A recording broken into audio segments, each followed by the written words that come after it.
المولى ونعم النصير. حسبنا الله ونعم الوكيل. نعم المولى ونعم النصير.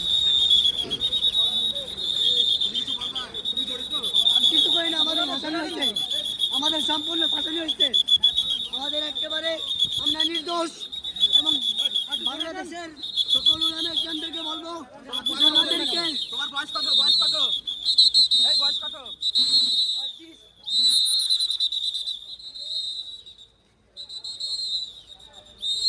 CMM কোর্টের 13 নম্বর আদালত জনাব মনিরুল ইসলাম স্যারের আদালতে যাত্রাবাড়ি থানার সন্ত্রাস বিরোধী আইনের মামলায় এজাহারভুক্ত 7 জন আসামিকে উপস্থাপন করে মামলার তদন্তকারী কর্মকর্তা 7 দিনের রিমান্ড প্রার্থনা করেন। বিজ্ঞ আদালত উভয় পক্ষের শুনানি শ্রবণান্তে সন্তুষ্ট হয়ে এই 7 জন আসামিকে জঙ্গি সংশ্লিষ্টতার অভিযোগে প্রত্যেককে 3 দিন করে রিমান্ড প্রার্থনা মঞ্জুর করেন। বিজ্ঞ আদালতে আসামিপক্ষ রিমান্ড বাতিলপূর্বক জামিনের প্রার্থনা করেন।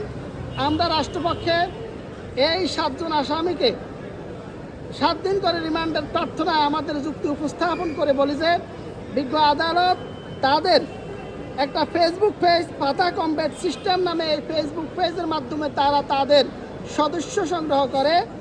তাদের এই সংগঠনটার যে মূলনীতি সেটা হচ্ছে জঙ্গিবাদের মাধ্যমে বাংলাদেশের সার্বভৌমত্ব বিপন্ন করিয়া রাষ্ট্রের বিভিন্ন উন্নয়নমূলক কর্মকাণ্ড ব্যাহত করিয়া শরিয়া মোতাবেক মতবাদ প্রবর্তন করা। যশোর অঞ্চলকে যদি কখনো ইন্ডিয়া দখল করে নিতে চায় সেই ক্ষেত্রে তারা সেটা প্রতিহত করার প্রস্তুতি নিচ্ছে। আদতে তারা এই সমস্ত কিছুর আড়ালে গিয়ে তারা জঙ্গিবাদের প্র্যাকটিস করছে, তারা বিস্ফোরক পরীক্ষা করছে, তারা গ্রেনেড হামলার প্রশিক্ষণ নিচ্ছে, অস্ত্র চালনার প্রশিক্ষণও নিচ্ছে। বিজ্ঞ আদালতকে আমরা রাষ্ট্রপক্ষে শুনানি করে সন্তুষ্ট করতে পারলে রাষ্ট্রপক্ষের শুনানি অন্তে সন্তুষ্ট হয়ে বিজ্ঞ আদালত এই 7 জন আসামিকে 3 দিন করে রিমান্ড প্রার্থনা মঞ্জুর করেন। বলেছিলাম যে বুথের নামে একটা সংগঠন ছিল পূর্বে, সেই সংগঠন থেকে এই ছাত্ররা পরবর্তীতে তারা নিজেদের মতো একটা সংগঠন তৈরি করবে। কি সংগঠন? হাতা কমব্যাট সিস্টেম, যেটাতে তাদের লক্ষ্য উদ্দেশ্য ছিল যে শিখ, কুফর ও মিউজিক মুক্ত মার্শাল আর্ট একটা সংগঠন তৈরি করে। তো সেই বেসিসেই তারা 2026 সালে ফেব্রুয়ারি মাসে এই সংগঠনটা যাত্রা করে। পরবর্তীতে তারা আমরা পত্রিকার মাধ্যমে জানতে পারি ওইখানে তাদের 4টা শাখা ছিল।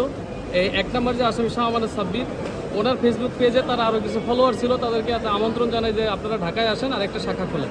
তো পরবর্তীতে ওনারা ঢাকায় এসে আরেকটা শাখা যখন খুলতে গেছে এই মিনি কক্সবাজার যাত্রাবাড়ি শাখার অধীনে, তখন তাদেরকে পরবর্তীতে তাদের গোয়েন্দা তথ্যের ভিত্তিতে তাদেরকে মামলায় অ্যারেস্ট করে প্রথমে একটা জিডি হয়। সেই জিডিতে 518, সেই জিডিতে প্রথম তাদেরকে 3 দিনের রিমান্ড চাই।